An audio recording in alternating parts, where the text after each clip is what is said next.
Voici le résumé de Candide de Voltaire. Si cette vidéo vous intéresse, likez, abonnez-vous et dites-moi en commentaire quelle œuvre philosophique vous aimeriez que je résume prochainement. Mais au fait, pourquoi Voltaire a-t-il écrit ce conte philosophique si mordant ? La réponse va vous surprendre à la fin. Alors voici l'histoire.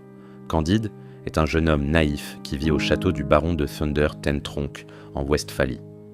Éduqué par le philosophe Pangloss, il croit fermement que tout est pour le mieux dans le meilleur des mondes possibles. Mais sa vie bascule quand il est chassé du château pour avoir embrassé Cunégonde, la fille du baron. Commence alors un voyage chaotique à travers le monde où Candide affronte guerre, tremblements de terre, maladies et autres catastrophes. Il est enrôlé dans l'armée bulgare, subit des sévices atroces, puis s'enfuit. En Hollande, il retrouve par hasard son ancien précepteur Pangloss, défiguré par la syphilis, qui continue pourtant à soutenir que tout est pour le mieux. Les deux compagnons partent pour Lisbonne, où ils sont pris dans le terrible tremblement de terre de 1755. Pangloss est pendu par l'Inquisition pour ses idées hérétiques et Candide flagellé. Miraculeusement, Pangloss survit à la pendaison. Candide retrouve Cunégonde, qui a échappé au massacre de sa famille, mais est devenue esclave d'un juif et d'un inquisiteur. Après avoir tué ses deux maîtres, Candide s'enfuit avec Cunégonde et une vieille servante vers l'Amérique.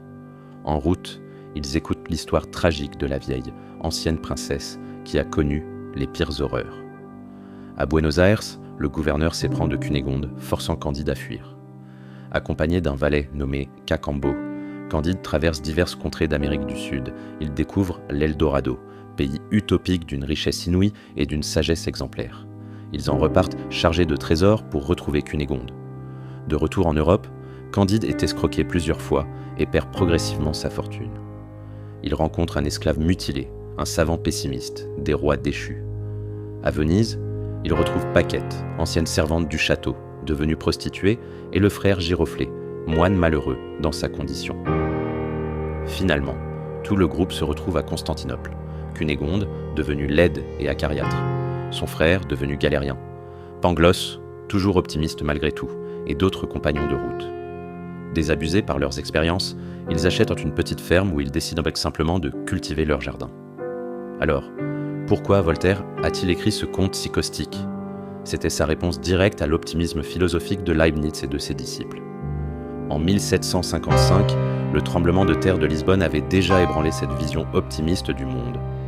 Avec Candide, Voltaire s'attaque frontalement à l'idée que nous vivrions dans le meilleur des mondes possibles, en montrant la réalité de la souffrance humaine et l'absurdité de certaines institutions comme l'Église, l'armée ou l'aristocratie.